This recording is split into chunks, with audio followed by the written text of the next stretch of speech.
croit, un jour on croit, un jour on meurt, un jour on est, un jour on est, un jour on croit, un jour on meurt. Nous allons recommander ces instants de la parole entre les mains du Seigneur pour lui dire encore ce matin, Jésus, parle-nous. Ce matin, Jésus, instruis ton peuple, car nous avons soif de ta parole. Élevons nos voix, prions au nom de Jésus. Alléluia. Éternel Dieu des armées, Seigneur, ce matin, grande est notre joie de nous réunir encore, Seigneur, devant ta chair, afin de parler de ta part.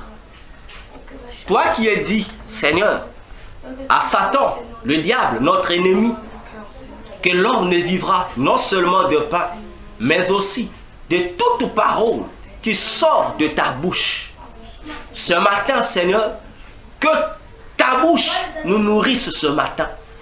Que ta bouche, Seigneur, nous donne ce matin, Seigneur, la nourriture convenable, Seigneur, et que cette nourriture puisse nous transporter, Seigneur, dans les profondeurs de tes intentions, dans les profondeurs de ta connaissance ce matin, afin que ce matin, Seigneur, notre esprit soit éveillé davantage et que notre âme, Jésus, devant toi, soit caractérisée, Seigneur, par ta volonté parfaite, Seigneur.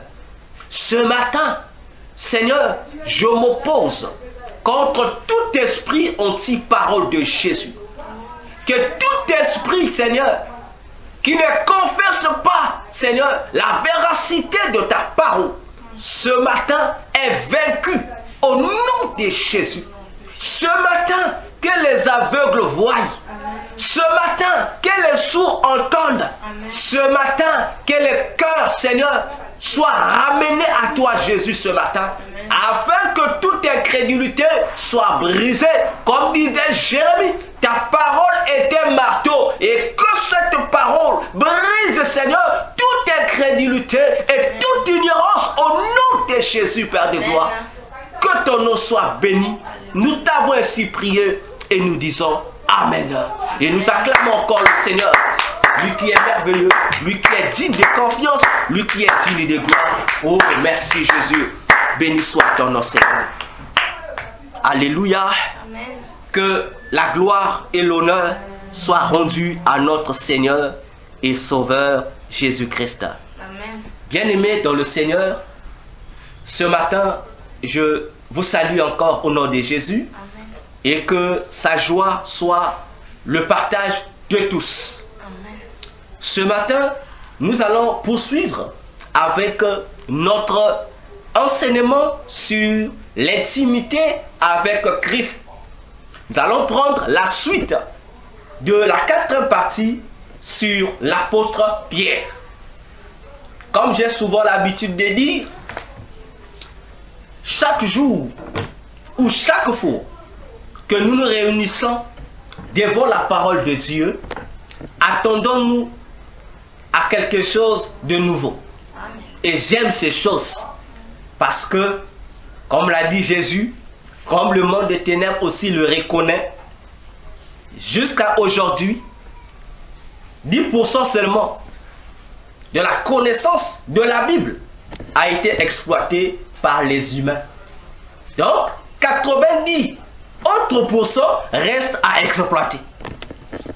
Alors, sans plus tarder, nous allons prendre notre texte de base, Jean 21, du verset 14 au verset 17.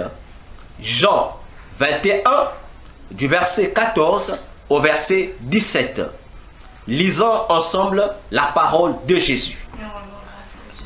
Ce fut déjà la 3e fois que Jésus se fit voir à ses disciples après être ressuscité des morts. Et après qu'ils eurent dîné, Jésus dit à Simon-Pierre, « Simon, fils de Jonas, m'aimes-tu plus que ne font ceci?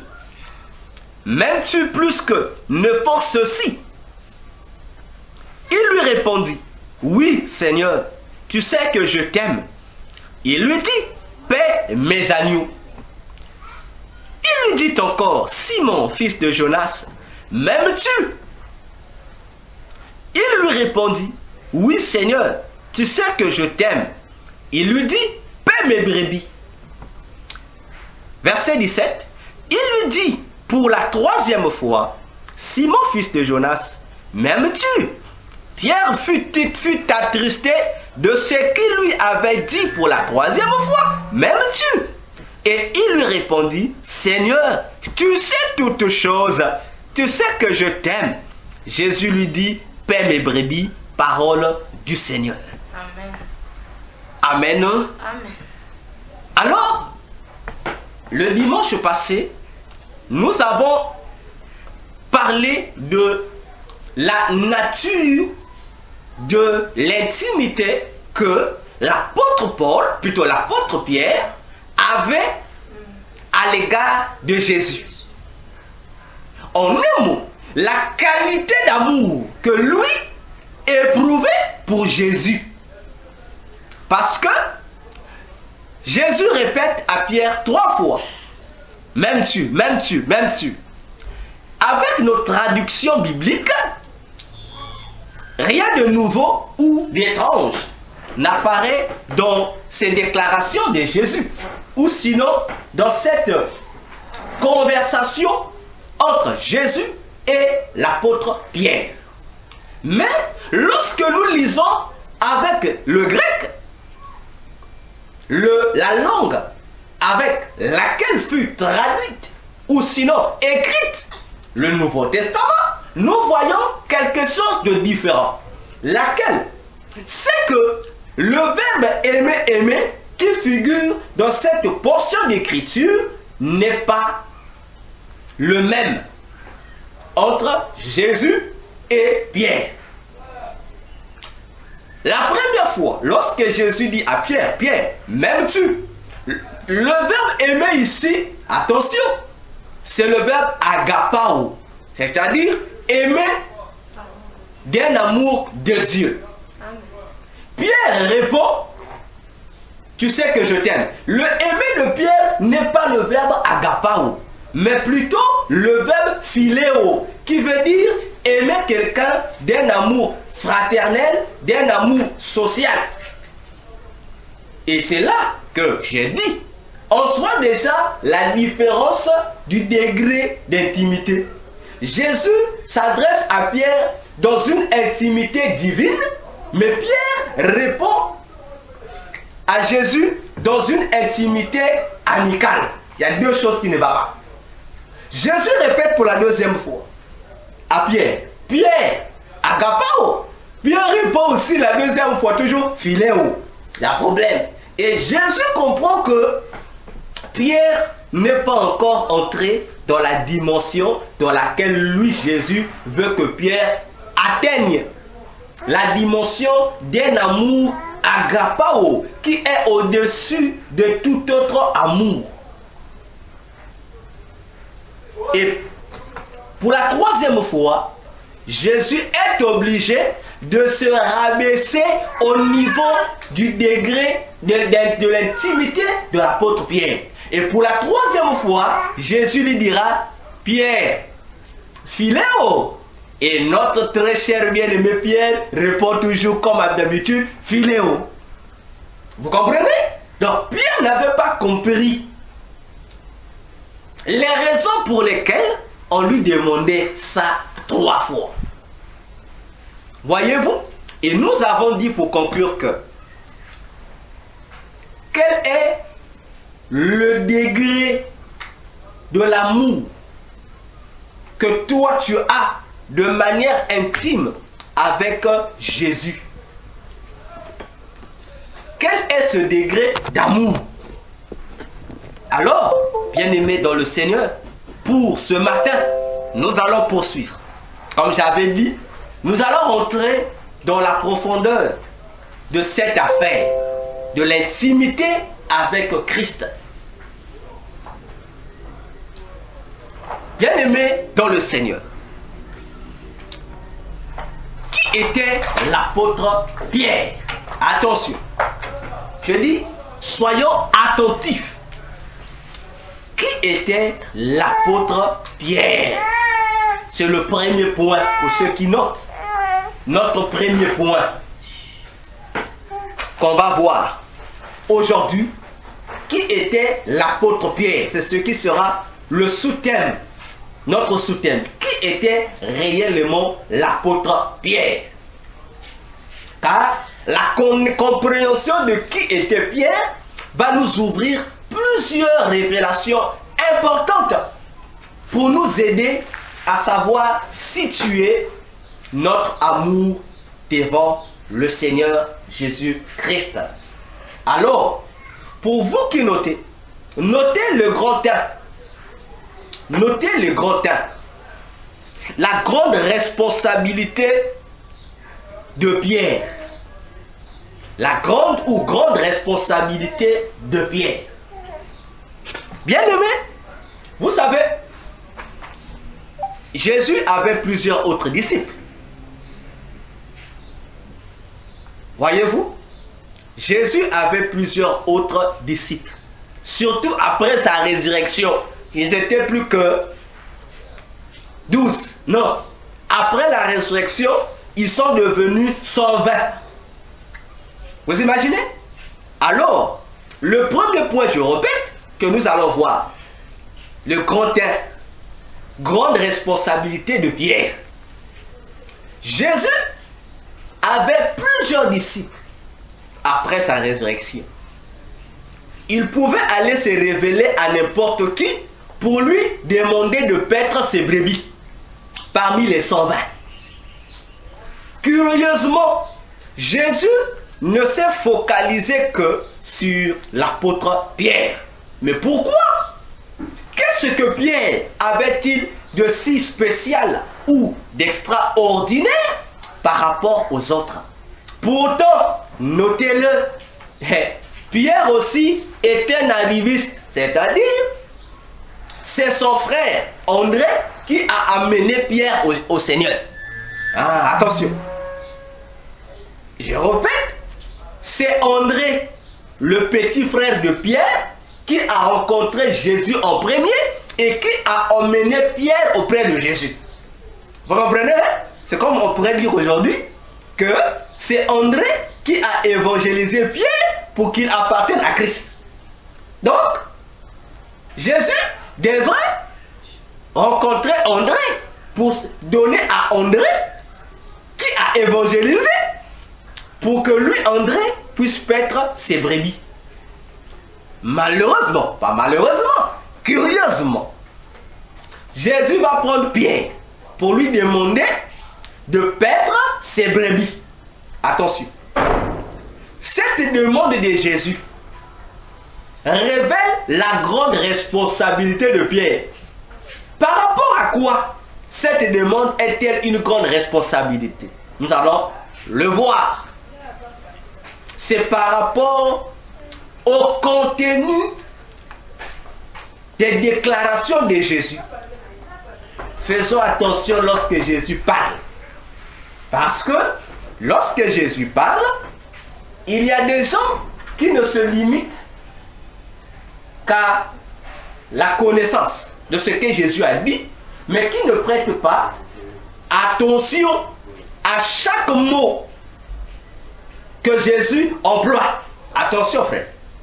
Au commencement était la parole. Et Dieu a créé chaque chose au moyen de la parole. Alors, bien-aimés dans le Seigneur, faisons attention aux orientations que le Seigneur Dieu nous donne. Je dis, faisons attention. Ne te précipite pas à agir si tu n'as pas compris tous les contours de ce que Jésus a dit. Parce que si tu ne reçois qu'une partie, ça ne va pas t'aider. Il faut recevoir la totalité et comprendre la totalité dans sa totalité. Jésus demande à Pierre 3 fois de paître. Mais la grande responsabilité va apparaître où? Regardez. La première fois, il lui dit, Pierre, paie mes agneaux. Attention, hein? Jésus dit, paie mes agneaux. La deuxième fois et la troisième fois, Jésus change de mot. Il dit, paie mes brebis. Ah, on va se dire, bon, dans le français, hein, les intellectuels vont nous dire c'est la même chose. Hein? Ils vont dire l'agneau, brebis, c'est la même chose. Mais je pense que les botanistes et les experts en zoologie ne seront pas d'accord. Hein? Ceux qui sont des experts dans le domaine des plantes et dans le domaine des animaux ne seront pas d'accord avec les intellectuels. Parce que un agneau n'est pas une brebis. Attention, là nous rentrons dans la matière. Un agneau n'est pas une brebis. Attention, là il faut dire les choses telles qu'elles sont. Pour que nous qui sommes appelés par le Seigneur, que nous puissions mieux canaliser notre intimité vis-à-vis du Seigneur Jésus.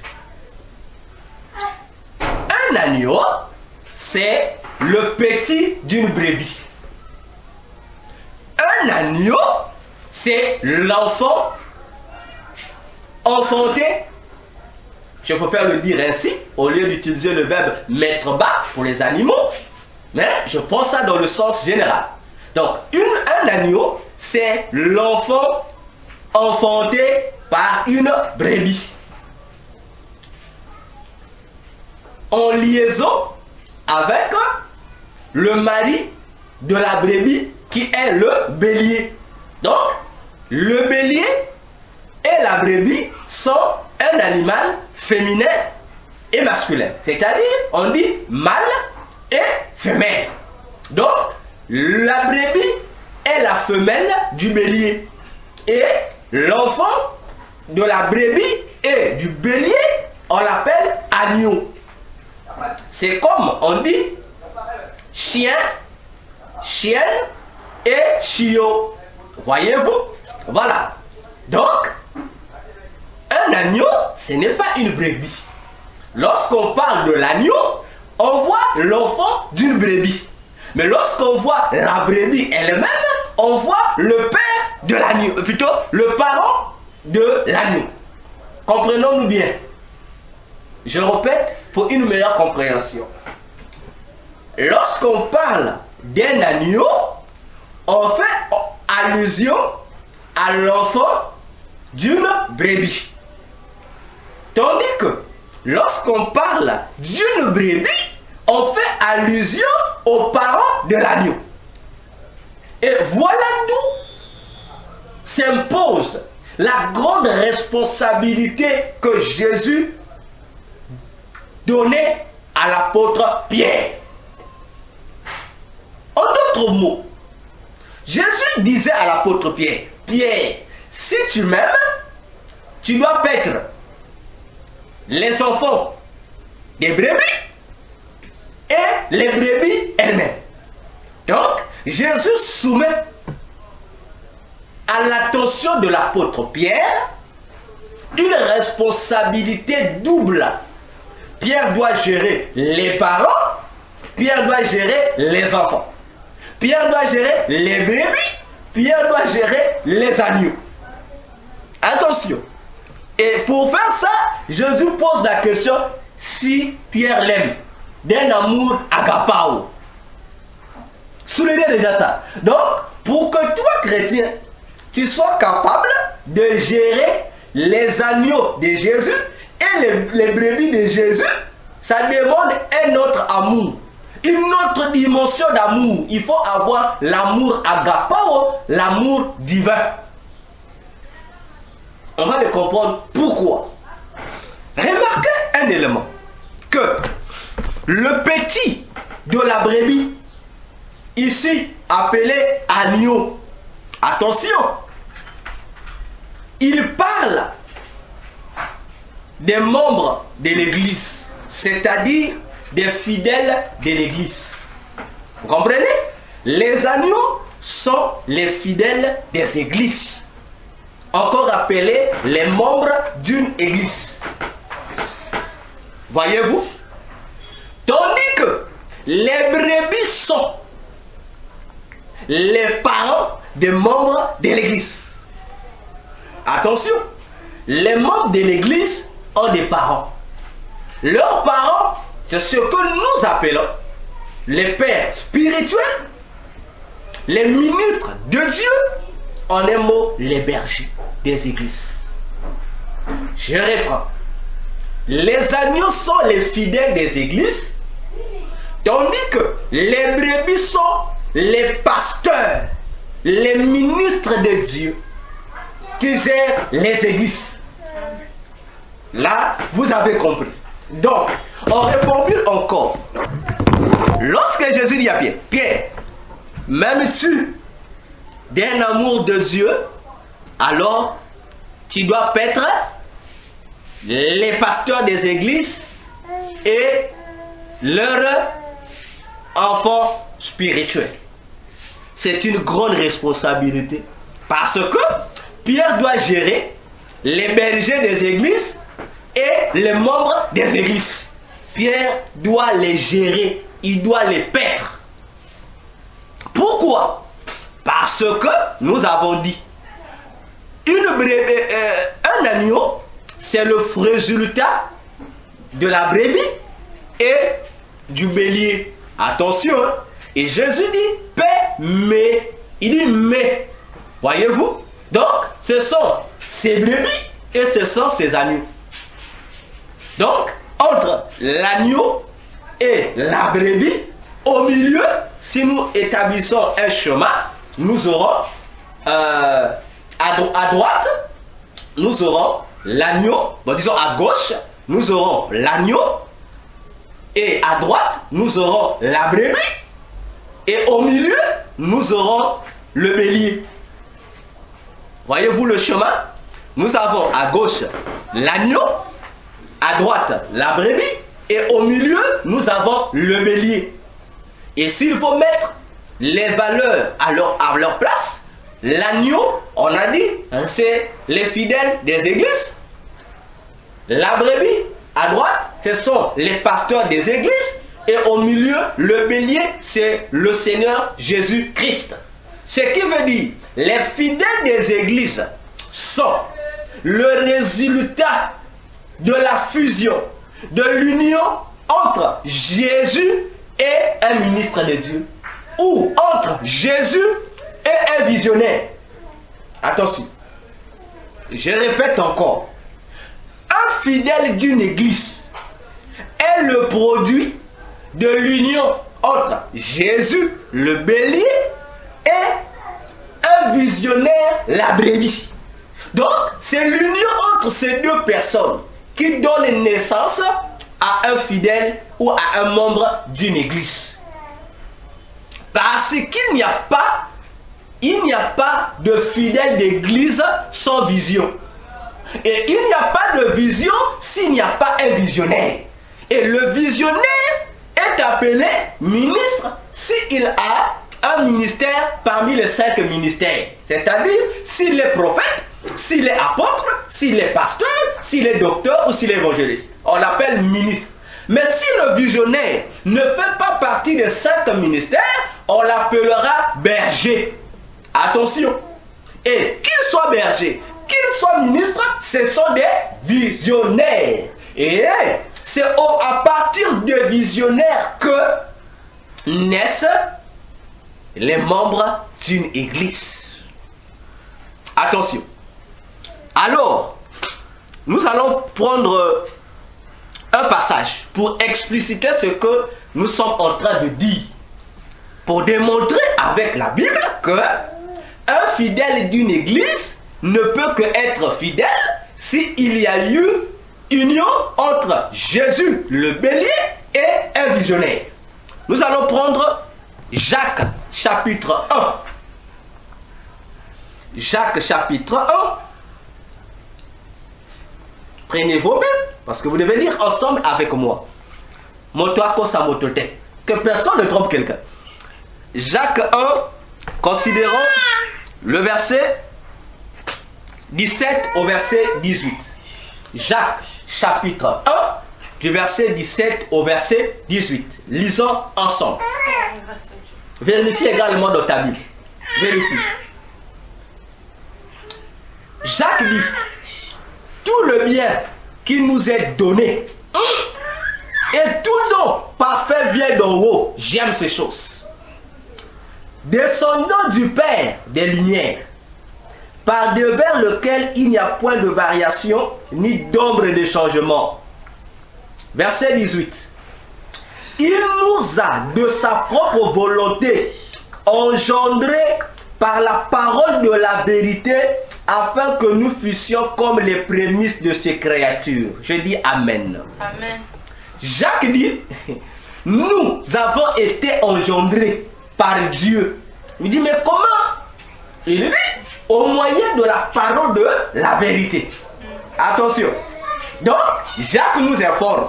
Si nous sommes chrétiens aujourd'hui, c'est au travers de la parole de vérité. Donc, Jacques nous présente Jésus, le bélier.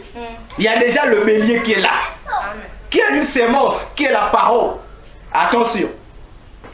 Alors, il nous faut à côté du bélier, la parole, il nous faut le visionnaire. Comment? Attention, parce que c'est ici encore un danger de certaines églises qui continuent, je dis jusqu'à aujourd'hui, à dire que les pères spirituels n'existent pas. Que c'est un péché pour appeler quelqu'un père spirituel. Il paraît, je dis il paraît, que le chrétien n'a qu'un seul père spirituel qui est Dieu. Je dis mensonge avec grand M. Voilà, c'est un grand mensonge.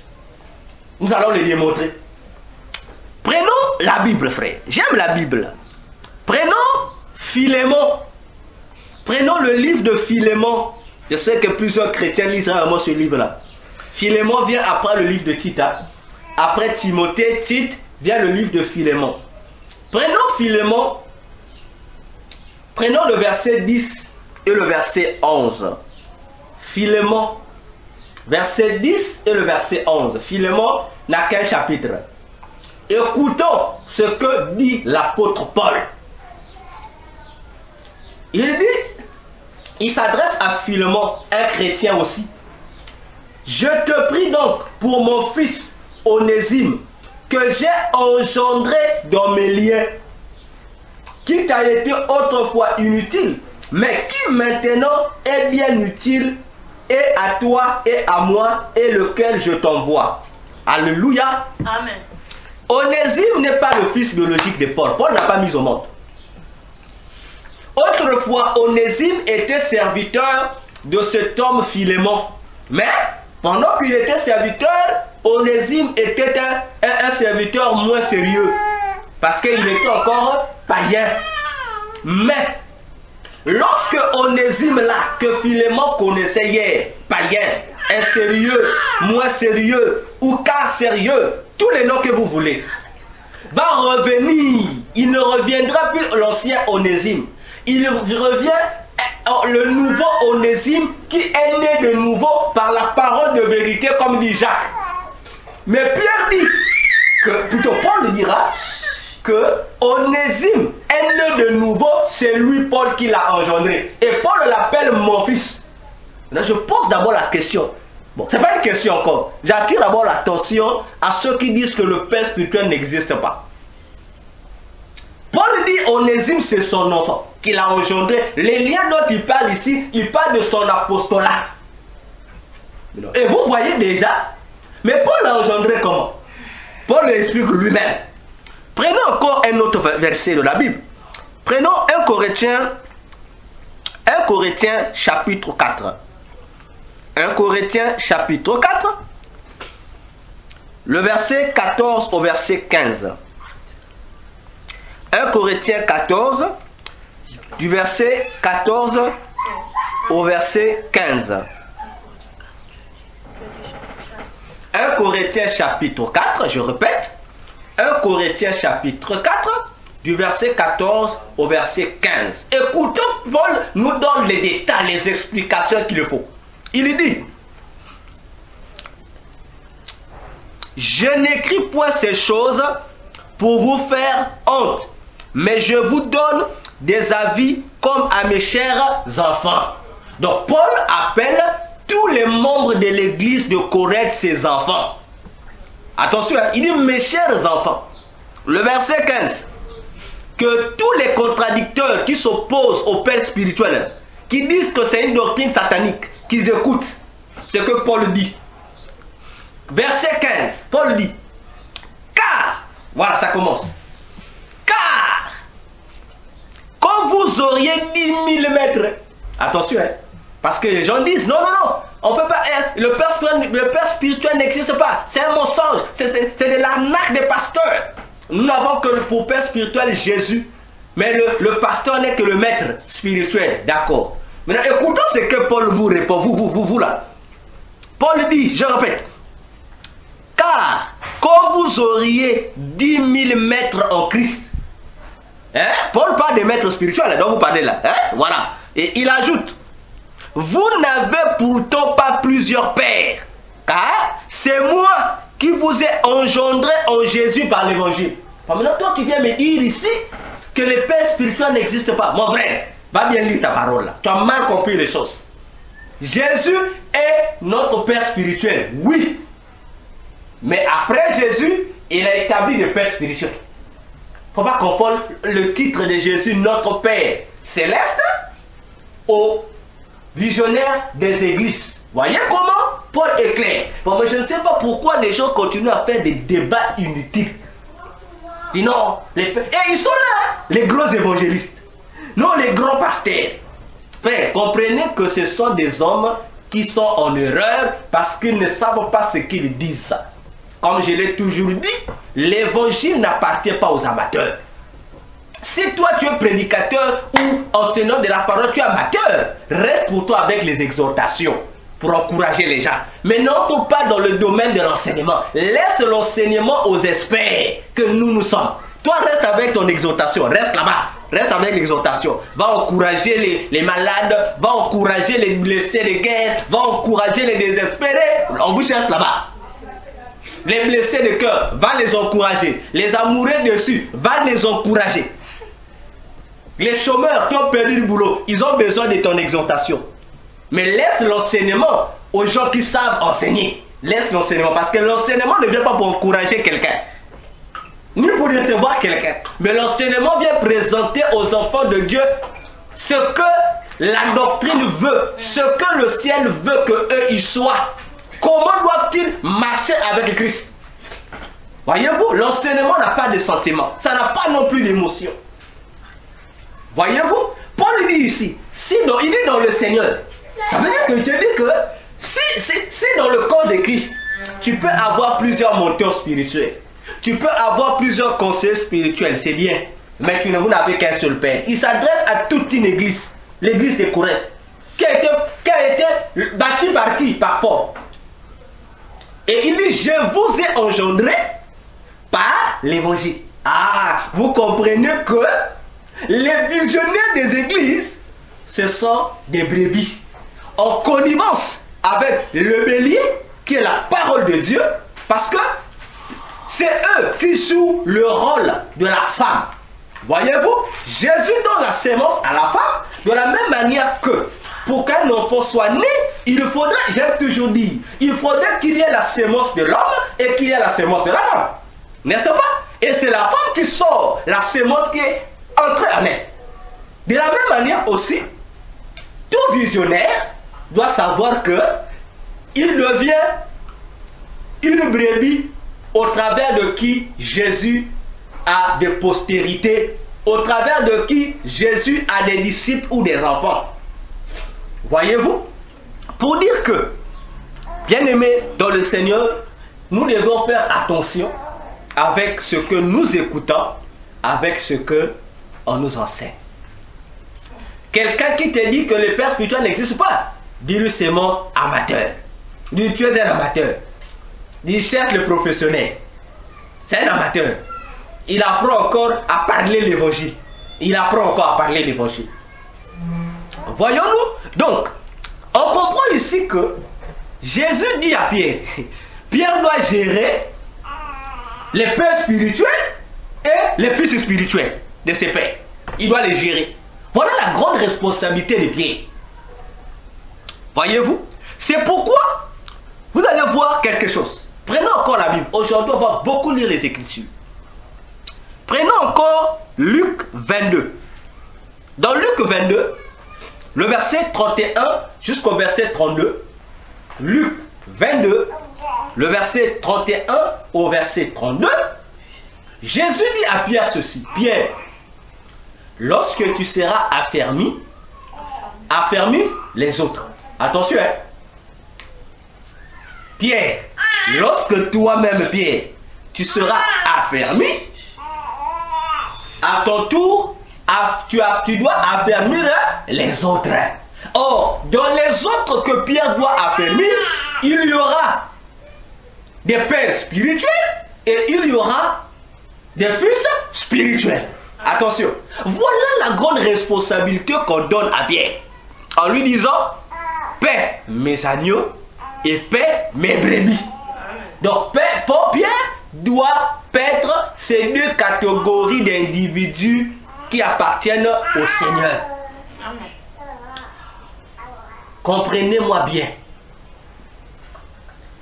Un visionnaire, c'est la personne qui a reçu du Seigneur une mission donnée. C'est celui-là qu'on appelle un visionnaire. Quelqu'un m'a posé une fois la question de savoir, c'est une parenthèse. Si un frère te prêche en route et que tu te convertis, ce frère sera-t-il ton père spirituel? Oui. Non. Pourquoi? Il faut d'abord s'informer. Avant de donner à ce frère le titre de père spirituel, tu dois d'abord t'informer. Ce frère qui est venu t'évangéliser, de qui tire-t-il son autorité? C'est là la question qu'il faut poser. S'il tire son autorité directement de Christ, oui, c'est ton père spirituel parce que lui, il est un visionnaire. C'est-à-dire que c'est quelqu'un qui a reçu une mission de devenir à son tour un père spirituel. Cependant, si ce frère est venu évangéliser sous l'autorité d'un visionnaire, sache que ce frère-là est un disciple du visionnaire. Donc toi, puisque tu as reçu l'évangile par ce frère, l'évangile que ce frère te présente, c'est l'évangile qui appartient à son père spirituel. Donc le père spirituel ne sera pas ce frère, mais ça sera le père de ce frère. Amen. Je ferme la parenthèse. Alors, bien-aimés dans le Seigneur, l'objectif de gérer les fils spirituels et les pères spirituels, c'est lequel? Éphésiens 4, verset 7 jusqu'au verset 13 explique ça. Paul dit, c'est pour faire que les pères spirituels et les fils spirituels puissent avoir l'unité de la foi afin d'atteindre la stature parfaite de Christ. Attention.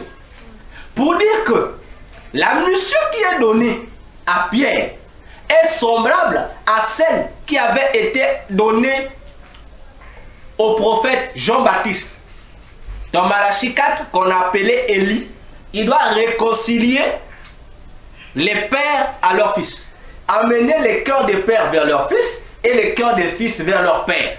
En un mot, amener les églises à être véritablement les membres du Seigneur. Qu'il y ait cette connexion, cette unité d'esprit entre les visionnaires et les résultats de leur vision. Il faut qu'ils soient un. Et c'est une grande responsabilité. Parce que les visionnaires, les pères spirituels ont leurs idéologies. Les fils spirituels aussi ont leur idéologie. Et il faut briser ces idéologies-là, les amener à adopter une seule idéologie qui est celle du Seigneur Jésus-Christ. Point barre. Et ça, c'est une lourde responsabilité qu'on donne à l'apôtre Pierre. C'est pourquoi on lui demande, pour être capable de réussir une telle tâche, il doit avoir l'amour agapao. Sinon, ça sera dangereux pour Pierre. Il risque de maudire les gens dans le ministère. Il va maudire les gens. Parce qu'il ne pourra pas supporter ces gens-là. Avec leur caractère bizarre, il ne pourra pas les supporter. Il faut avoir l'amour de Dieu. Pourquoi? Parce que c'est cet amour que Jésus a manifesté pour supporter les caprices des brebis, pour supporter les caprices des agneaux. Voyez-vous? Pour dire, si ton pasteur n'a pas le cœur de Dieu, sache-le que il va agir avec son cœur humain. Et s'il agit avec son cœur humain, toi aussi la brebis, ou j'allais dire toi aussi l'agneau, qui a le cœur d'un homme, ça veut dire que le cœur d'un homme va se rencontrer avec le cœur d'un autre homme, vous allez régler les affaires à la manière des hommes. Or, s'il y a d'un côté un cœur de Dieu et d'un côté un cœur de l'homme, il y a la facilité que l'agneau soit redressé. Amen. Pour dire au pasteur, faisons attention. Ça, c'était le premier élément à retenir sur la responsabilité majeure de l'apôtre Pierre.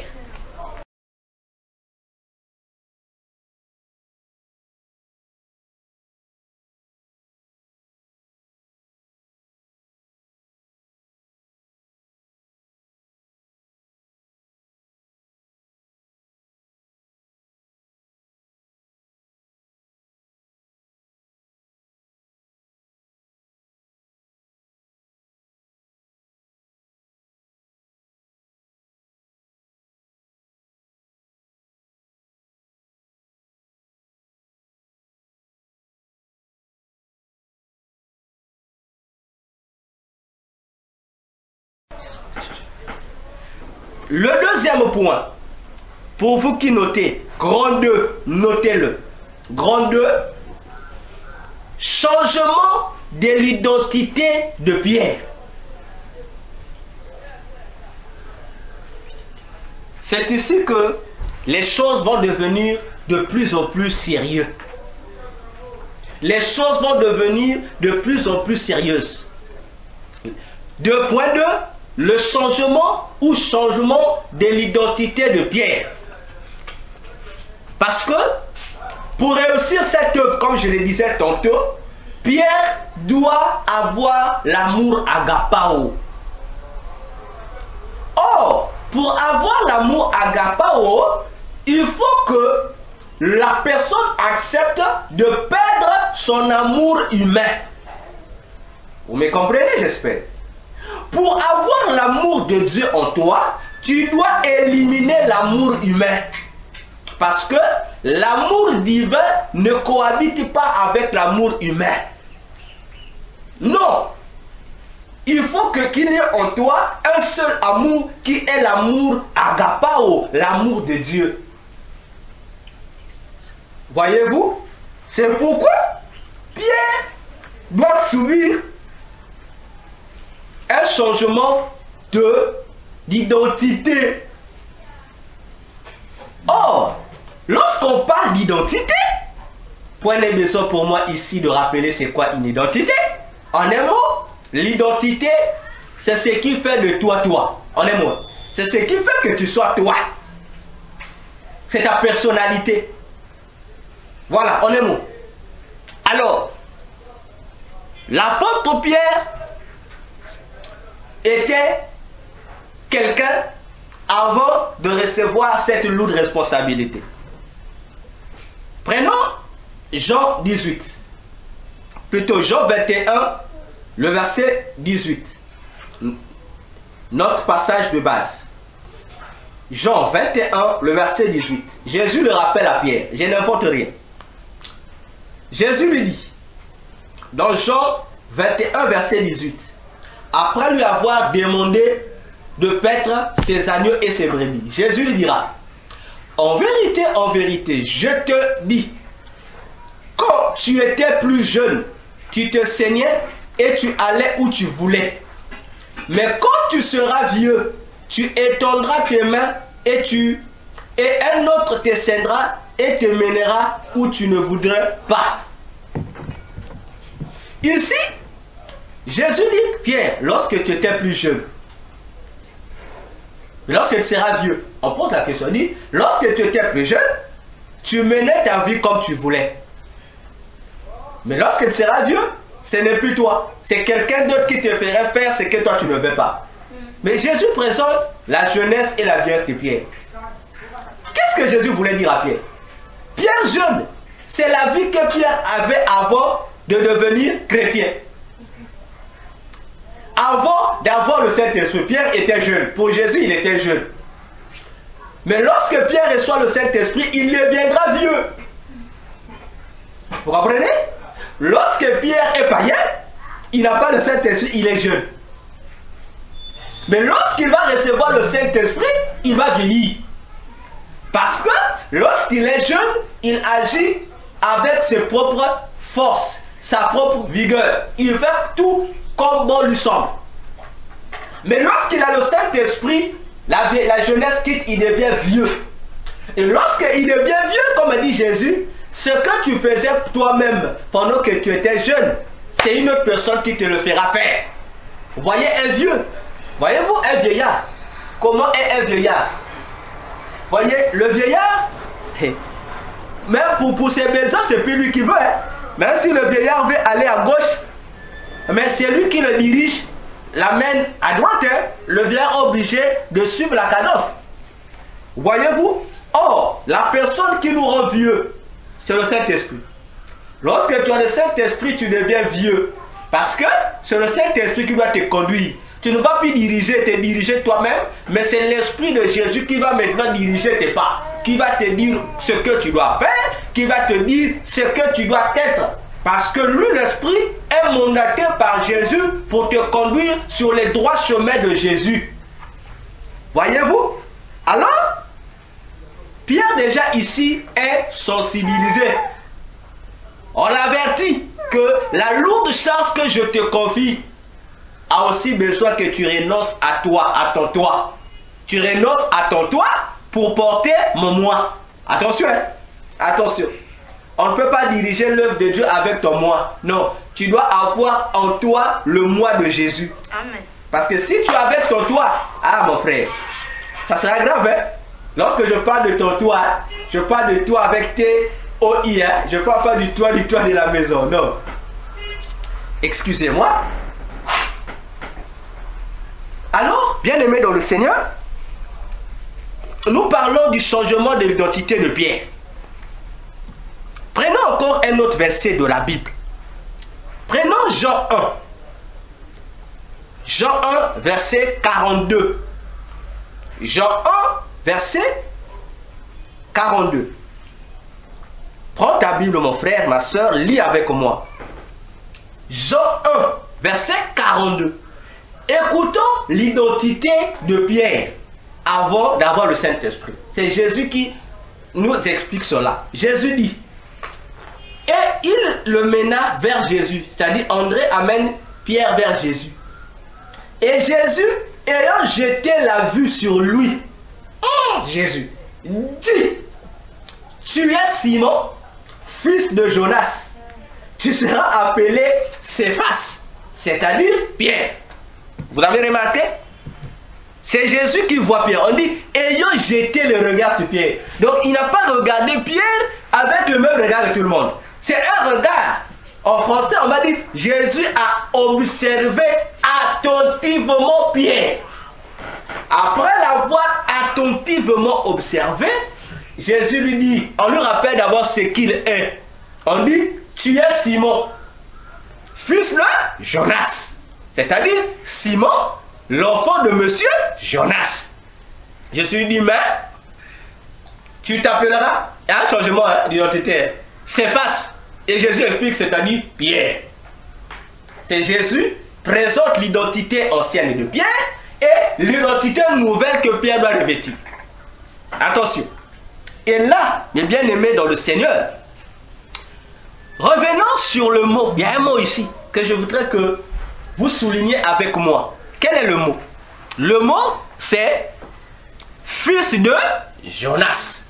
Suivez-moi attentivement. Soulignez cette phrase-là. Fils de Jonas. Je rappelle, hein, le Nouveau Testament est écrit en grec. Hein. Alors, ici, le mot fils de, d'abord l'expression là. En grec, c'est ouios. Ouios. Bon, ouios. C'est-à-dire, j'ai peint. Ouios s'écrit H-U-I-O-S.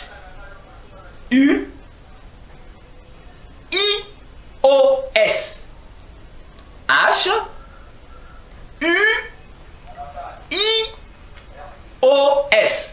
Ouios, en grec, ça veut dire fils de. Jonas, en grec, ça veut dire Ionas. Non, Ioannas. Voilà, ça veut dire Ioannas. En grec, Jonas s'écrit ou se dit Ioannas. J'ai peine. I-O-A-N-A-S.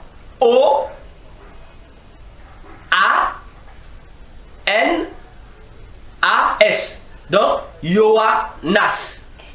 Qui veut véritablement dire fils de Jonas. Donc, l'enfant de monsieur Jonas. On est d'accord, n'est-ce pas, madame? Amen. Je pense que vous aussi qui me suivez, vous êtes d'accord. Jésus dit que il est fils de Jonas. Et c'est bien écrit, fils de Jonas.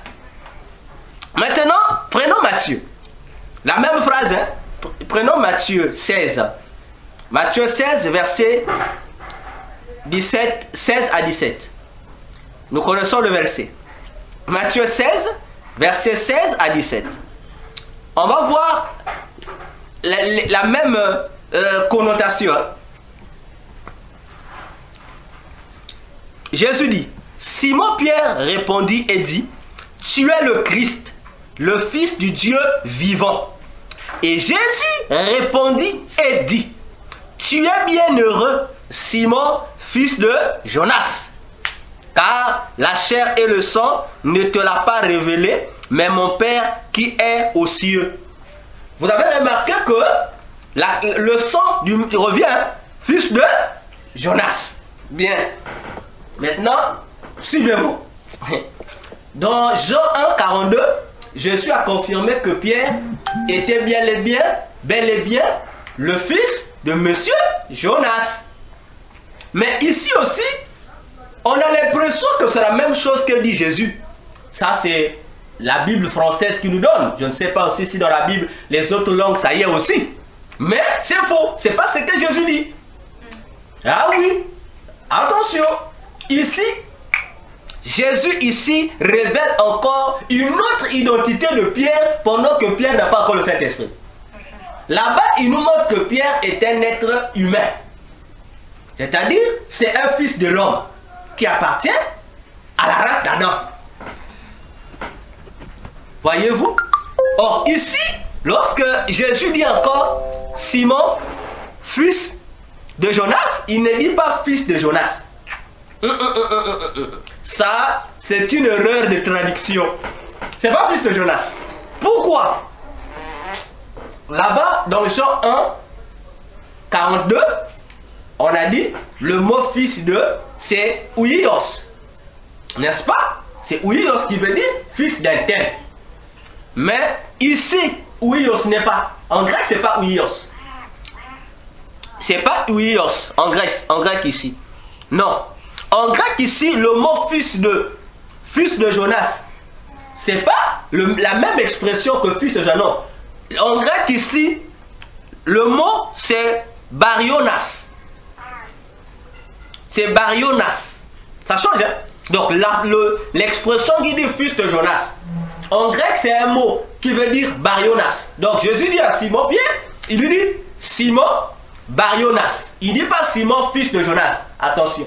Il dit Simon barionas. Ah, ça change, hein? Voilà comment j'ai la grâce envers le traducteur. Donc, Simon, fils de Jonas, et Simon Barionas, c'est pas la même chose. Hein. Ah oui, parce que Barionas en grec, c'est un mot hébreu.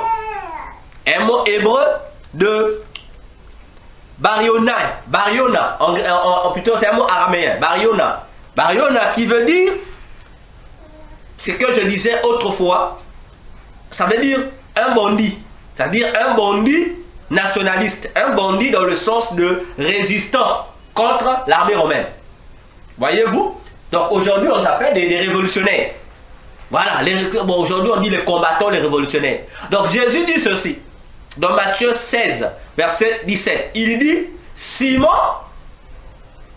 remplacez le mot. Simon, le révolutionnaire, ou Simon, le zélote, ou Simon, le combattant, voyez-vous, ou Simon, le résistant. Voyez, il dit plus fils de Jonas. Attention. Donc, retenez cela très bien. Donc, Jésus révèle que Pierre, avant le Saint-Esprit, a deux identités. La première identité, c'est le fils de ses parents. Deuxième identité, c'est un combattant, c'est un révolutionnaire. Ah oui, c'est un révolutionnaire. Un révolutionnaire social. C'est-à-dire, il lutte pour les libertés et les droits sociaux de ses confrères. En un mot, c'est un patriote nationaliste tout fait. Et Jésus le revêt à Pierre. Il dit, c'est ça, c'est des identités. Alors, bien-aimés dans le Seigneur, faisons attention. Je dis, faisons attention ici. Quelles sont les identités de celui qui te dirige? Quelles sont les identités de celui qui te nomme ou que tu appelles ton père spirituel? Ah, c'est ici. Ton père spirituel est là. Ton pasteur. On m'a dit qu'actuellement, dans les pays anglophones, on les appelle des daddies. Voilà, les daddies. Voilà, les noms comme c'est les daddies. Voilà, les daddies, ton père spirituel, ton pasteur. Quelle est son identité? Est-il fils de son père? Ou est-il lui aussi un révolutionnaire social? Il faut bien voir, hein? Il faut bien voir. Parce que si il est fils de son père, sache-le que il ne va pas te paître comme Jésus veut. S'il est aussi un révolutionnaire social, sache-le aussi qu'il ne va pas te conduire sur les droits chemins de Jésus. Parce que, fils de son père, il doit faire la volonté de son père biologique. Révolutionnaire social, il doit faire la volonté de son peuple. Attention. Voilà là où commence encore un problème avec les leaders. Un problème avec la responsabilité des encadrants spirituels. Des pères spirituels, c'est ici. Si tu ne connais pas l'identité de ton père spirituel, sache que tu vas te retrouver devant un père spirituel, s'il n'est pas charnel, donc c'est un père spirituel qui gère les choses du monde qui n'ont rien à voir avec ce que le Père Jésus attend de lui. Voyez-vous? Simon Kimbangu, eh oui, c'était un leader. Mais il était quel leader? C'était un leader social. Il n'a rien à voir avec l'œuvre de Jésus. Lui, il est venu pour son peuple, pour ses Noirs. Il a lutté pour les Africains. Il n'a pas lutté pour que les Africains soient sauvés en Jésus. Non, il a été bonne chose. Attention. Maintenant, toi, si tu suis Simon Kimbangu, sache-le que, comme a dit Paul, l'homme moissonne, c'est qu'il sème. Si tu suis Simon Kimbangu a semé la révolution physique pour les bien-être physiques. Sache-le aussi, en retour, Jésus a dit, toutes choses passera. Donc, et toi, et Simon Kimbangu, vous allez passer. Eh oui, vous allez passer.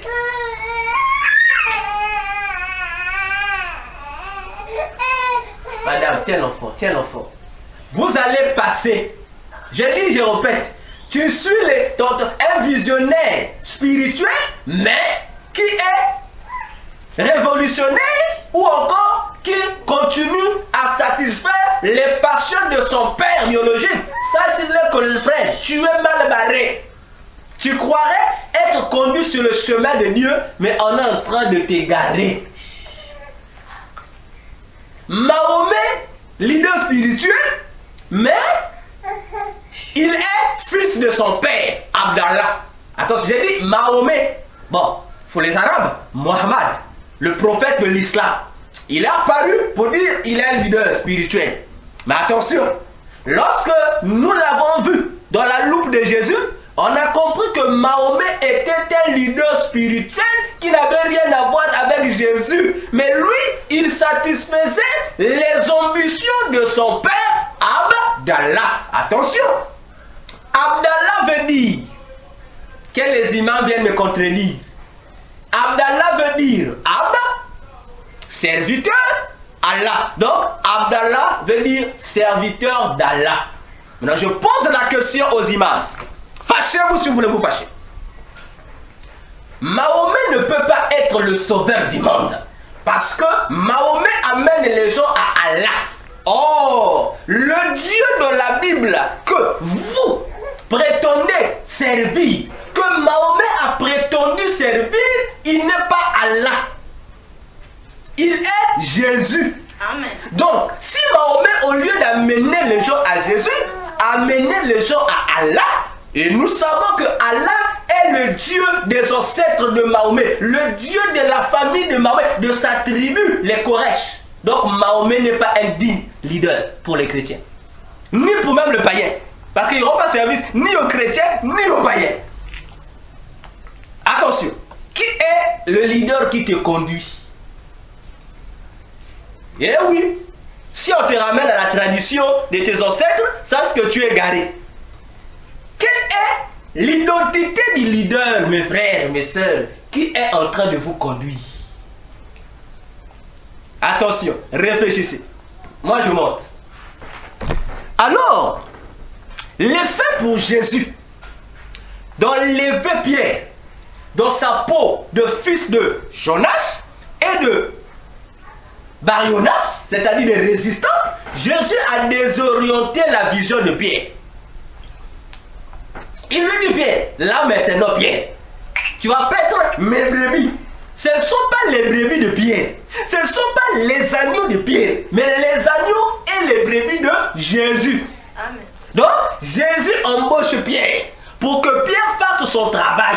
Mais Pierre doit paître par rapport à quelle base? On lui dit le verset 18, Jean 21, 18, quelqu'un va t'orienter.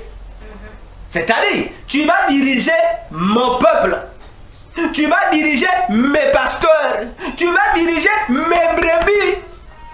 Selon les directives qui te seront données par le Saint-Esprit. Amen. Ah, c'est ici qu'il y a un problème. Pierre qui était zélé pour la révolution politique. Comme plusieurs pasteurs le disent aujourd'hui, il faut que ça change dans les églises. Il faut que ça change, pasteur. S'il te plaît, pour le développement de ton pays, c'est bien. Mais quelle est l'orientation qui t'a été donnée pour paître les brebis et les agneaux de Jésus? Parce que paître, c'est les conduire vers un endroit où Jésus les attend. N'est-ce pas? Donc, tu dois conduire et les brebis, et les agneaux, les visionnaires, et leurs membres d'église vers un bon port. Parce que c'est vers cette direction que se trouve leur véritable alimentation. Et c'est là que Jésus va les rencontrer. Amen. Bon, si au lieu de les amener là-bas, vous les limitez dans les responsabilités sociales, vous les limitez dans les conflits sociopolitiques du développement de nos pays. Attention! Attention! Parce que aujourd'hui, dans les églises, disons-nous la vérité, nous avons plus de chrétiens qui se soucient des besoins sociaux, du développement de leur pays, plutôt que de leurs besoins spirituels et de leur développement spirituel. Ils sont nombreux dans les églises. Ils sont là dans l'église, mais Ils n'ont plus la passion de Jésus. Leur passion, c'est seulement que leur situation sociale change. Ah, mes frères. Ah, Pierre. Qui t'avait demandé d'accepter? Par exemple, dit non, Jésus, je t'aime, mais je refuse de paître. Parce que si tu acceptes de paître, ça veut dire Pierre. Tu dois perdre le goût du patriotisme que tu as. Ton patriotisme là doit être converti pour le patriotisme d'en haut. Voilà pourquoi je comprends. Paul disait dans Colossiens 3, 1 à 3, affectionnez-vous aux choses d'en haut, d'où Jésus est assis à la droite du Père. Amen. Il y a une différence. Tu es citoyen, c'est bien. Tu aimes ton pays, c'est bien.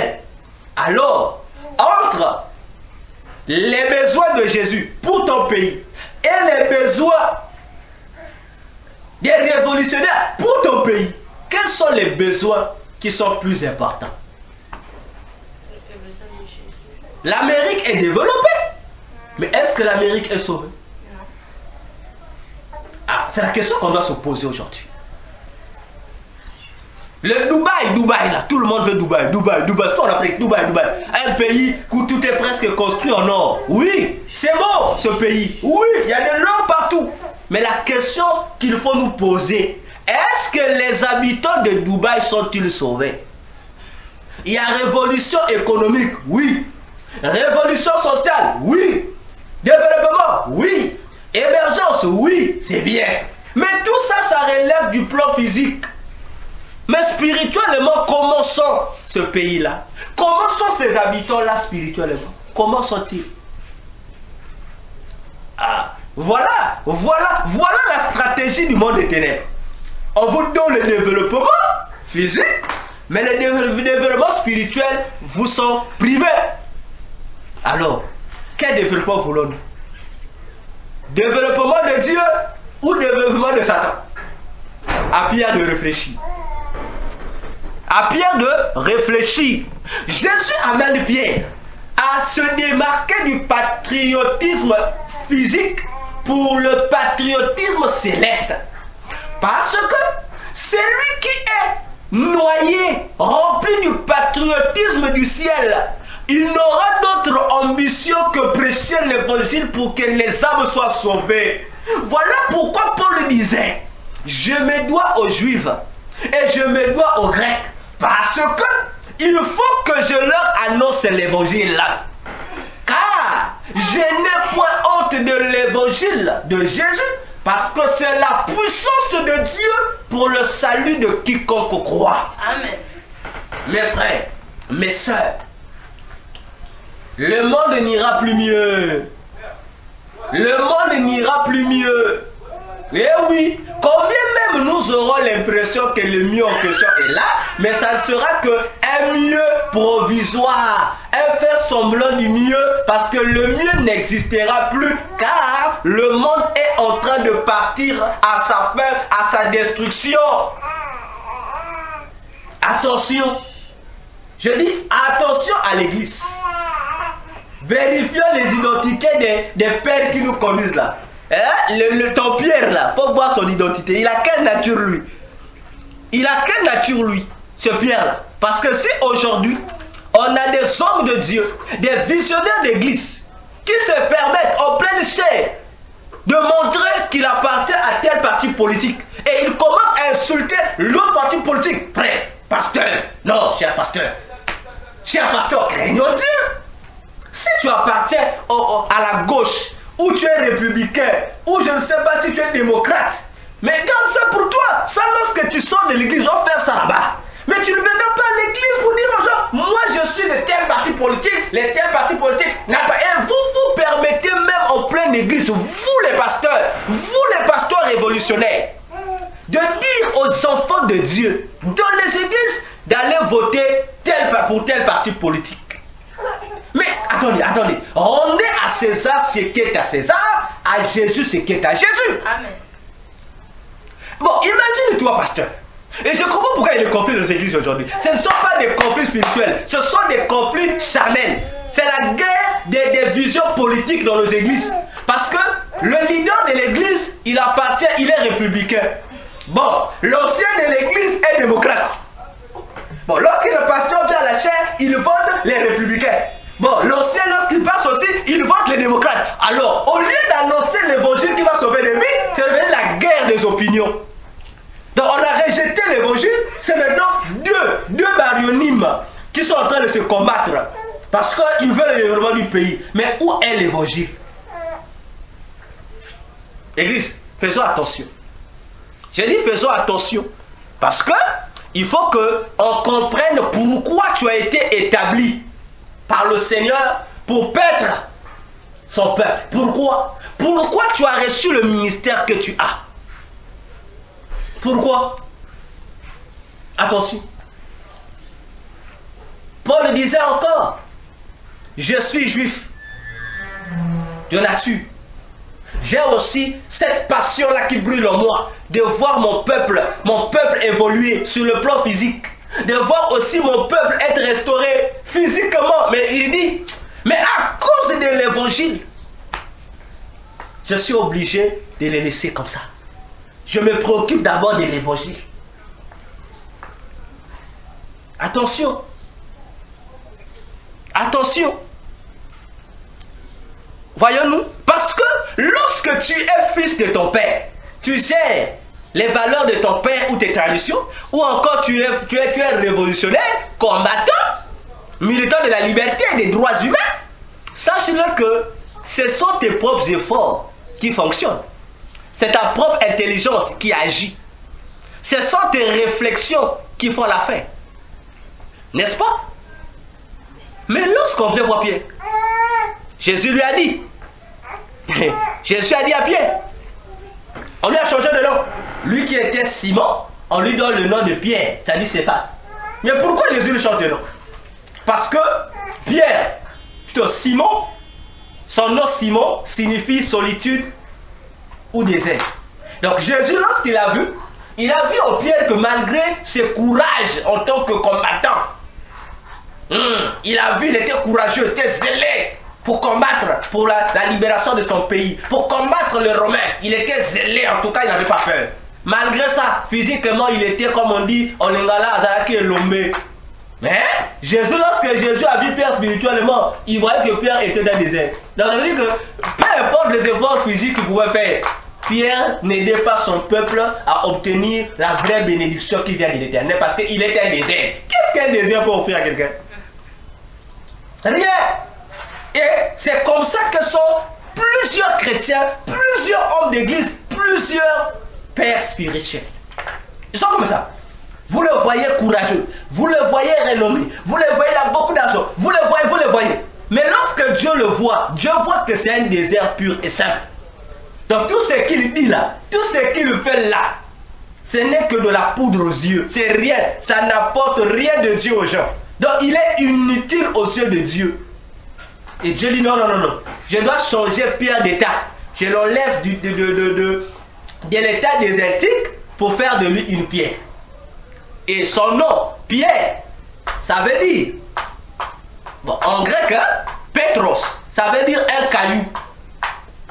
Voyez-vous? Donc on l'enlève de désert, on fait de lui un caillou. Attention, un caillou. Or, nous savons que le caillou est utilisé. Le caillou est utilisé pour quelque chose. Le caillou est utilisé pour la construction. Oui, pour la construction. Limitons le mot construction. Et ce n'est pas le caillou qui quitte son endroit, sa carrière. Le caillou ne quitte jamais sa carrière pour aller se retrouver dans une maison. Non. Ce sont des gens qui viennent se servir du caillou pour l'amener là-bas afin que le caillou soit utile. Voilà pourquoi je répète. Dans Jean 21, verset 18, on a dit à Pierre, ce n'est plus toi qui feras les choses. Tu seras sous direction de quelqu'un d'autre. Parce que lorsque tu deviens Pierre, ça veut dire que Pierre, toi, tu n'es plus Simon. Simon, fils de son père, c'est un désert, il est inutile aux yeux de Dieu. Simon, le combattant, il est inutile aux yeux de Dieu. Celui qui est utile, c'est celui que Jésus nomme Pierre. Amen. Parce qu'en tant que Pierre, il va t'utiliser lui-même pour que tu serves à la construction des vies. En un mot, de désert qu'il est, Jésus fait de lui une source de vie. Jésus fait de Pierre un instrument vivant. Donc il était mort. Et on fait de lui un instrument pour la vie. Donc il doit être un promoteur de la vie. Mais pas de n'importe quelle vie. De la vie qui vient de Jésus seul. Amen. Voilà le changement de la destinée de Pierre. On change sa destinée automatiquement. Mais aujourd'hui, dans les églises, nous avons des pierres changées et revenues au point de départ. Donc ils ont été changés de désert en pierre, mais eux-mêmes sont redevenus des déserts. Chaos total. Et voilà le danger qui guette les églises d'aujourd'hui. Et les églises du futur. Je répète encore. Regarde l'identité de ton guide spirituel. Il est qui? Désert ou il est source de vie? Et s'il est source de vie, de quelle vie est-il source? De la vie de Jésus ou de la vie de Jésus qui accepte que tout le monde sont ses enfants? Ça aussi c'est un Jésus. C'est le Jésus du siècle présent. Le Jésus du siècle présent, c'est ce Jésus-là qui envoie ses serviteurs dire aux gens que ne regardons plus nos confessions religieuses. Ne regardons plus les religions, toutes les religions m'appartiennent. Ah frère, ça c'est pas le Jésus de la Bible. Ça c'est un faux Jésus. Parce que le vrai Jésus a dit: mes brebis connaissent ma voix et je les connais et elles me suivent. Attention, regarde bien l'identité de ton pasteur. Regarde bien, est-il transformé ou il est toujours de désert? Parce que le désert aussi, il y a des moments où, vous voyez, dans le désert, il y a des tempêtes du désert. Vous savez que la tempête du désert est merveille. Hein? C'est un phénomène inimaginable, la tempête du désert. Vous voyez qu'un homme de Dieu fait des miracles extraordinaires. Quand tu es là, tu dis: ah, voilà le vrai serviteur de Dieu. Mais lorsque le maître regarde, il dit: là, voilà moi le pauvre chrétien. Il croit que la tempête du désert, c'est ça ma puissance. Non! Il dit non! Il dit: qui vous a dit que lorsque vous voyez les tempêtes là, ça veut dire que c'est moi? N'avez-vous pas compris? Lorsque je me suis révélé à Élie sur le mont Horeb, Élie s'attendait à voir un tourbillon. Le tourbillon est passé. Dieu n'était pas là, dit la Bible. Mais Dieu est apparu là où il y avait le doux, là où il y avait le calme. Une petite voix. Attention frère. Amen. Que les agitations ne nous trompent pas. Eh oui. Parce qu'aujourd'hui, lorsqu'on voit dans une église les pasteurs pratiquer le tai chi, en fait, on met des gens comme ça, une partie de l'église tombe. Là, les gens disent l'onction. Mais qui vous a dit ça? Le pasteur vous pratique le tai chi. Vous prenez ça, l'onction de Dieu. Frère, et l'onction de Dieu? Et je l'ai toujours dit, et je répète encore ça ce matin. Les frères et les sœurs qui tombent par l'onction de Dieu, en tout cas, vous devez faire des jeûnes de 1 mois. Vous pouvez faire repentir seulement. Parce que vous n'êtes pas digne du ciel. Comment toi qui as l'onction de Dieu en toi? Bon, on ajoute l'onction en toi, toi tu tombes. Oh, donc il y a deux choses. Soit tu vis dans le péché, ou soit tu es encore païen. Parce que l'onction de Dieu qui tombe sur le peuple de Dieu, ça ne peut pas faire tomber un enfant de Dieu, je suis désolé. Demandez au pasteur de vous montrer ça dans la Bible. Qui nous montre dans la Bible quel est ce saint en Christ qui a le Saint-Esprit qui est tombé. Il n'y en a pas. On voit qu'il n'y a que des païens qui sont tombés. On ne voit pas. Mais vous, on vous fait tomber, l'onction t'a fait tomber. Mais si l'onction te fait tomber, donc tu es païen. Oui, tu es païen. Combien même on nous dit, soyez remplis du Saint-Esprit, Ephésiens 5:18. On nous demande d'être remplis. Imagine un peu, l'onction te remplit. Bon, tu ne tombes pas. Bon, la petite goutte d'onction que le fameux pasteur te déverse te fait tomber. Ah, mon frère, non, réfléchissons. Non, réfléchissons un peu. Voyez-vous? Donc, on vous fait pratiquer l'occultisme puis dans les églises qui vous font tomber. Donc, on vous envoûte. Et l'envoûtement là saisit ton esprit. Ça dénonce le Saint-Esprit. Et toi, tu tombes. Donc lorsque tu tombes, on comprend que c'est le Saint-Esprit qui sort de toi. Le Saint-Esprit sort. Il dit, hey, la personne n'a pas compris. Le Saint-Esprit sort. Voilà pourquoi tu restes, tu tombes. Voilà, tu tombes pour rien. Voyez-vous, faisons attention. Le désert aussi a son spectacle. Hein? Ce sont les spectacles du désert. Faites attention. Le désert présente aussi des beaux spectacles, le désert. Ah oui, oui. Mais si tu te contentes du spectacle du désert, tu mourras au désert. Tu mourras au désert. Voilà pourquoi il faut que tu cherches là où il y a Pierre. Parce pour que Pierre puisse t'emmener vers l'eau de la vie. Voilà pourquoi il fallait que Jean-Baptiste apparaisse dans le désert. Pour parler au désert. Pour que les gens qui étaient dans le désert viennent, pas lui le voir, mais qu'il les conduise vers le Jourdain. Parce que le Jourdain veut dire, le mot Jourdain veut dire c'est lui qui descend. Or, lorsque nous voyons le Jourdain, il n'y a eu qu'une seule personne qui est descendue dans le Jourdain. C'était le Saint-Esprit. Attention, attention. Si ton conducteur ne joue pas le rôle de Jean-Baptiste, venir enlever les gens dans le désert pour les amener dans le Jourdain, sache que frère, toi tu vis au désert et tu n'as pas la vie. Attention, attention, attention, attention, attention. L'église de Jésus doit militer pour les droits d'abord du ciel. Inviter les gens à une révolution mentale. Je dis bien à une révolution mentale, c'est-à-dire les bons révolutionnaires aux yeux de Dieu, ce n'est pas celui qui s'autoproclame. Non, non, non, moi je suis Sankara, je suis Sankara ressuscité. Ah, capitaine, ah, mon capitaine, Ibrahim Traoré, tu es Sankara ressuscité. Merci. Mais la question que je te pose, mais après son assassinat, où est parti Sankara? C'est la question qu'on doit se poser. Ça veut dire que tu nous fais comprendre que tu suis les mêmes voies que Sankara. Pas de souci. Pas de souci. Ce n'est pas étonnant, hein? Sankara a refusé de travailler sous les puissances impérialistes. Il a refusé la France, il a refusé les États-Unis, il a refusé tout ce monde. Bon, toi tu es venu, tu as refusé la France, mais sous prétexte que ce sont les impérialistes, qu'il faut que ton pays soit géré par toi-même. Mais malheureusement aujourd'hui, tu es allé te vendre auprès de la Russie. Ah là, il y a un problème, les Africains. Réveillons-nous, parce que nos révolutionnaires ont fait une trompe. Donc on vous met en erreur. On vous pousse à haïr certains peuples sous prétexte qu'eux vont vous amener dans le bonheur. Mais au fond, ils vous enfoncent encore dans le bonheur, dans le malheur. Pour dire aux gens, le bon révolutionnaire social, c'est celui-là qui invite son peuple au changement de mentalité. Attention, changement de mentalité par rapport à Jésus et non par rapport à vos devises nationales. Non.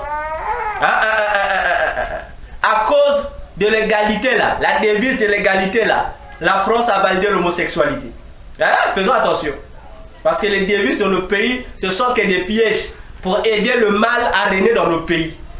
L'égalité, unité, fraternité, égalité. Bon, l'égalité veut dire aussi que les prostituées, aujourd'hui, la prostitution dans plusieurs pays européens est devenue un métier accepté. Donc les prostituées aujourd'hui sont aussi désormais gérées par l'État. Oh, le monde. Aujourd'hui, le cannabis est devenu aujourd'hui autorisé. Le monde. Aujourd'hui, les pédés, les homosexuels, aujourd'hui, ils ont un statut désormais dans les constitutions des États. On dit que c'est normal. D'ailleurs, l'ONU qui gère les populations mondiales, les droits de l'homme, l'ONU. Qu'est-ce que l'ONU a dit? Que désormais, c'est maintenant une normalité pour les homosexuels d'être homosexuels. Bon, tout ça à cause des devises de nos pays. N'est-ce pas? Unité, travail, progrès. La devise du Congo-Brazzaville. Et unité, travail, progrès. Mais unité, travail, progrès, basé sur quoi? Quel genre d'unité? Parce que lorsqu'on voit, il n'y a pas d'unité. Lorsqu'on voit, il n'y a pas de travail. Lorsqu'on voit, il n'y a pas de progrès. Mais donc, on a dit ça. Donc, c'est le mal qui est fait à pour base la devise du pays. Non, non, non, non. changement de mentalité d'après la devise de Jésus. Amen. Quelle est la devise de Jésus?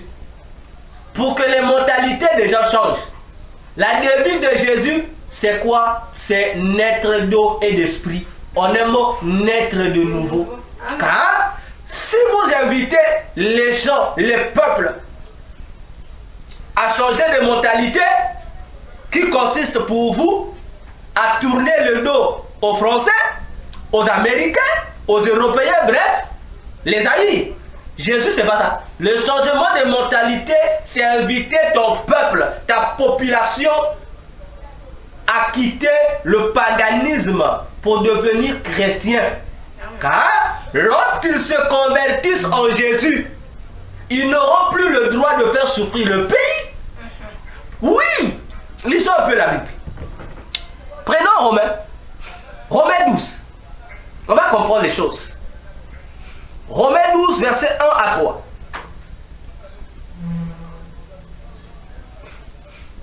Romains 12, versets 1 à 3. Paul dit: je vous exhorte donc, mes frères, par les compassions de Dieu, que vous offriez vos corps en sacrifice vivant, saint, agréable à Dieu, ce qui est votre raisonnable service. Et ne vous conformez point à ce présent siècle, mais soyez transformés par le renouvellement de votre entendement, afin que vous éprouviez quelle est la volonté de Dieu, bonne, agréable et parfaite. Amen. Voilà ce que c'est le changement de mentalité. Amen. Si on a un président de la République qui est véritablement chrétien, je dis véritablement chrétien, ce président ne va pas faire souffrir son peuple. Amen. Parce qu'il va diriger sa nation avec le cœur de Dieu. Il va diriger sa nation avec la crainte de l'Éternel. Voyez-vous? Et la crainte de l'Éternel va empêcher le président de signer des pactes mafieux, de faire des clauses sociopolitiques mafieuses. Ça, il ne va pas faire ça parce qu'il va faire les choses dans la transparence. On n'aura pas de président qui va vendre nos pétroles pour leur propre intérêt afin de faire souffrir leur peuple. Non. On n'aura pas de président qui va prendre le pouvoir par coup d'État sous prétexte d'aider le peuple. Mensonge. Quel est le président qui a pris le pouvoir par coup d'État et qui a été au service du peuple? Lequel? Citez-le-moi si vous les connaissez. Voyez-vous? Déjà, si tu prends le pouvoir par coup d'État, ça veut dire que tu n'es pas digne devant le peuple. Si vous voulez, on peut les citer. Tous ces présidents qui ont pris le pouvoir par coup d'État, quel avantage ont-ils donné au pays? Sinon que les malheurs, le taux de malheur est développé par rapport au bien qu'ils ont fait au pays. Église, frère, toi qui es encore là motivé, je suis révolutionnaire, frère. Mais tu es révolutionnaire, tu es dans quel cas? Ta révolution là a quelle étiquette? L'étiquette de Jésus ou l'étiquette du monde ou du patriotisme? Église, Pierre doit changer de motivation. Sa motivation de résistant a été changée. Il doit devenir un encadreur qui doit amener les gens à Christ. Si nos partis politiques étaient de vrais chrétiens, mais certains conflits, certaines mutineries qui se font là, des tueries qui se font là, n'aura pas lieu. Je vous assure, n'aura pas lieu. La dictature n'aura plus sa place dans nos pays si nos dirigeants étaient véritablement des chrétiens. Je vous assure. Je vous dis la vérité. Parce qu'ils vont agir en conformité avec la parole de Dieu. Ils sauront que ça, je ne peux pas faire. Ça, je ne peux pas autoriser. Et là, nos pays iront de l'avant sans effort. Amen. On n'aura pas besoin de multiplier des congrès. On n'aura pas besoin de faire des coups d'état constitutionnels. On n'aura pas besoin de modifier des constitutions jour après jour. Parce que toutes ces tracasseries-là, modifier la constitution, n'a jamais profité au peuple. Ça ne profite qu'à l'individu qui la modifie pour ses propres intérêts. Or, lorsqu'on est en Christ, la parole de Dieu dit, tous ceux qui sont en Christ, il dit, nous sommes un. Voilà la vraie unité. Puisque nous sommes un, Actes des Apôtres chapitre 2, du verset 40 jusqu'à la fin montre comment vivaient les disciples de Christ. Il dit, personne n'avait quelque chose là-bas qui lui appartenait en propre. Il vivait dans le principe du bien commun. Il n'y avait pas le faux principe, non, chacun pour soi, Dieu pour tous. C'est un principe qui n'existe pas dans le christianisme. Dans le christianisme, c'est Dieu pour tous. Point barre. Il n'y a pas, non, chacun pour soi, Dieu pour tous. Non, non, non, non. Le chacun pour soi n'existe pas dans le corps de Christ. Parce que le corps de Christ fonctionne avec le principe que tous nous sommes un. Là, le partage des biens du pays doit se faire à part égale. Amen. Chacun reçoit sa part. Voilà le vrai changement de mentalité. Voilà la vraie révolution qu'il faut faire. Et non d'embrayer le peuple. Alors, où sont nos pasteurs? Dans quel camp? Les guides qui nous dirigent, ils sont dans quel camp? Ils sont dans quel camp? Il faut bien voir. Hein? Voyons-nous, pour dire ici, bien-aimés dans le Seigneur, nous devions faire attention.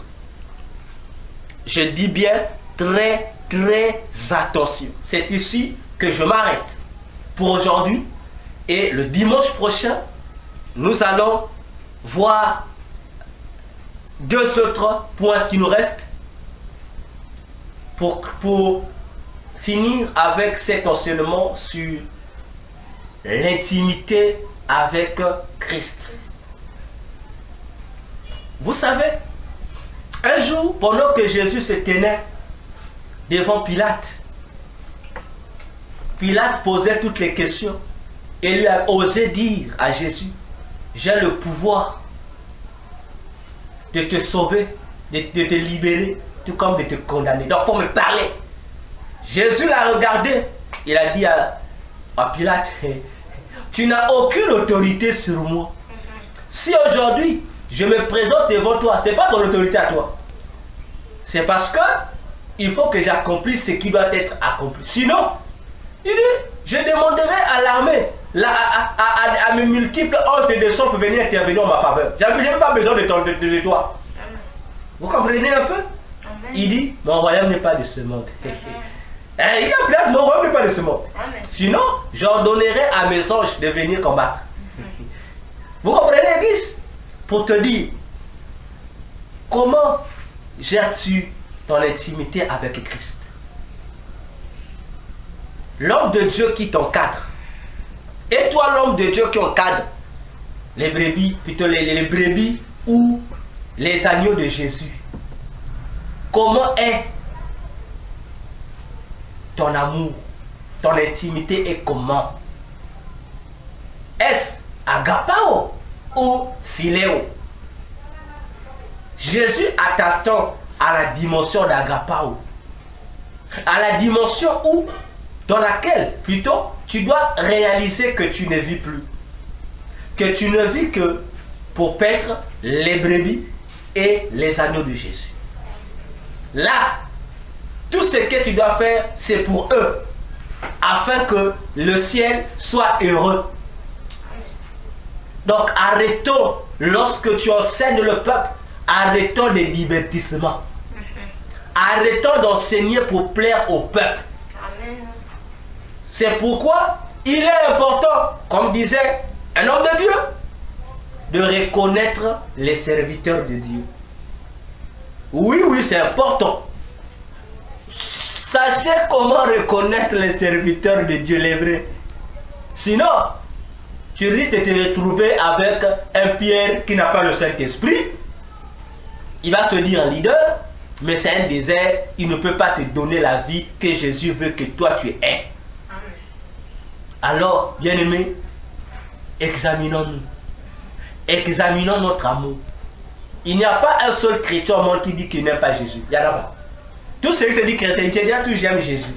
Donc le problème, À quel niveau aimes-tu ces Jésus? Des frères et des sœurs. Oui, que à nous quel sommes niveau aimes-tu ces Jésus? frères et sœurs. À quel niveau? Si c'est ainsi, quel niveau À quel niveau? Si le pasteur à l'égard de n'est plus capable de condamner les péchés dans Jésus l'église veut d'un que nous frère puissions ou l'aimer d'une sœur, au-dessus parce de que tout. ce frère ou cette Je sœur, dis comme au-dessus on de dit, tout, ce sont le tout au grands complet, poissons de l'église. au-dessus de tout, Pasteur. Jésus. À quel niveau toi tu aimes Jésus, toi?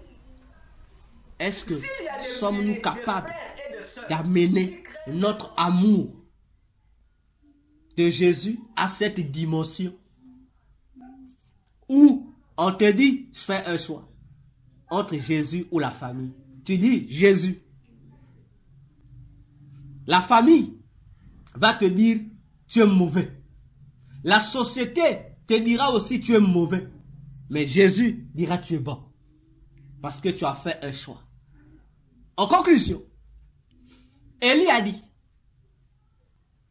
à son peuple, jusqu'à quand allez-vous vous accrocher dans les deux camps? Vous appartenez à la fois à Dieu et à la fois au faux Dieu. Jusqu'à quand? Il dit non, non, il fait le choix. Et Paul le disait. Dans Galates 1, verset 9 à 10. Il dit, si, en tant que serviteur de Dieu, je continue à plaire aux hommes, donc je ne suis pas serviteur de Dieu. Frère, réalise, homme de Dieu, femme de Dieu, serviteur, servante, que notre intimité avec Jésus attend de nous un choix. Le choix, Jésus d'abord, le reste après. Je m'arrête ici. Nous acclamons pour la parole du Seigneur.